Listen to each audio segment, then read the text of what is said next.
Welcome to The Explainer. Today, we're going to talk about something you probably see, I don't know, every single day, the cardboard box. Because it turns out there's a whole world of clever engineering hiding right there in plain sight. I mean, seriously, have you ever really looked at one? You get them delivered all the time, right? But what do you actually know about them? Why is one box tough enough to ship a set of weights, while another one crushes if you look at it funny? Well, to get some real answers, we're gonna zoom in. Our story starts in a major industrial hub in India, Ahmedabad, in the state of Gujarat. And that is where we find our case study for today, a company called Boxpool LLP. They make corrugated boxes, and looking at the sheer variety of what they produce, well, it's the perfect way to understand this whole world. Okay, so just look at what they make. For instance, they've got boxes specifically designed for shipping delicate mangoes. They need to breathe, they need to be protected. It's a whole thing. Then you have something totally different, like cake boxes. These have to be sturdy, sure, but they also have to look good. Presentation is key.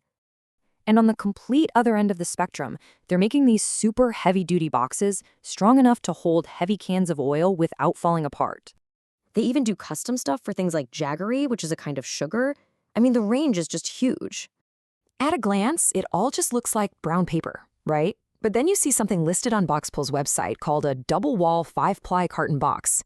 That sounds technical. So what in the world does that actually mean? And what makes it so different from a simple cake box? That's the big question we're diving into. To figure that out, we have to look at the anatomy of a box. Because here's the first big secret. For most of the boxes you get, cardboard isn't even the right word. Here's the most important distinction you gotta know. What you think of as cardboard, like a cereal box, is really just paperboard. It's a single flat sheet. But a shipping box? That's corrugated material. It's a sandwich made of multiple layers. And all the genius is in that wavy middle part. That wavy zigzag layer has a name. It's called the flute. And this is the secret sauce. It's basically a series of connected arches. And just like the arches in a bridge, they give the whole structure incredible strength and cushioning without adding a lot of weight. This one simple wave is the reason a box can be so light, but also so strong. And get this, not all flutes are the same. They come in different sizes and they're labeled with letters. A big, thick C flute, that gives you amazing stacking strength, perfect for that box of oil. A much thinner E flute, though, gives you a smoother surface that's way better for printing nice graphics on. Say, that cake box. The size of the wave is engineered for a specific job. So how do they build the box? They just layer these things together. You take one flute layer and sandwich it between two flat sheets called liners. Boom, that's a single wall box. Need more muscle? You just make a bigger sandwich. 2 flute layers between 3 liners becomes a double wall box. And for really heavy-duty stuff, you can even get triple wall boxes. And right here, this is our aha moment. Let's go back to that product name from Boxpool, the double wall 5-ply carton box. We can actually decode it now.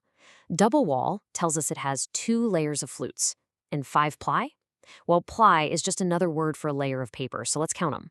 You've got a liner, a flute, another liner, another flute, and a final liner. That's 5 layers, 5 plies of engineered strength. It makes perfect sense. So, we've cracked the code on the material. But what about the shape? The way a box is actually constructed isn't random at all. Its form is specifically designed to follow its function. Now, there are tons of box styles out there, but these are some of the most common ones you'll see. Let's just talk about the 2 big ones you'll run into most often. First, you've got the RSC. That stands for regular slotted container, and it is the king of boxes. This is the one you think of for moving or shipping. 4 simple flaps on the top, 4 on the bottom, you tape them shut. It's super efficient to manufacture, and it's incredibly versatile. And then you have the die-cut box. You can think of this one like the custom-tailored suit of the box world. A machine uses a sharp die, which is basically a giant industrial cookie cutter, to stamp out a really precise and often complex shape from a sheet of corrugated board. This is how you get those cool mailer boxes with locking tabs, or those custom inserts that hold your new phone perfectly in place. All right, so after this crash course in the world of corrugated packaging, let's just pull it all together and see what we've really learned to look for. We started out with a really simple object, and we found this whole hidden layer of engineering inside. So what are the key takeaways here? Here are the 3 main things to remember. First, it's not cardboard, it's corrugated, and that wavy little flute is the secret to all of its strength. Second, the language of the box tells its own story. A double-wall 5-ply box is telling you exactly how it's built, with a tough 5-layer construction. And finally, style follows function. An RSC is your all-purpose workhorse, but a die-cut box is for that perfect custom presentation.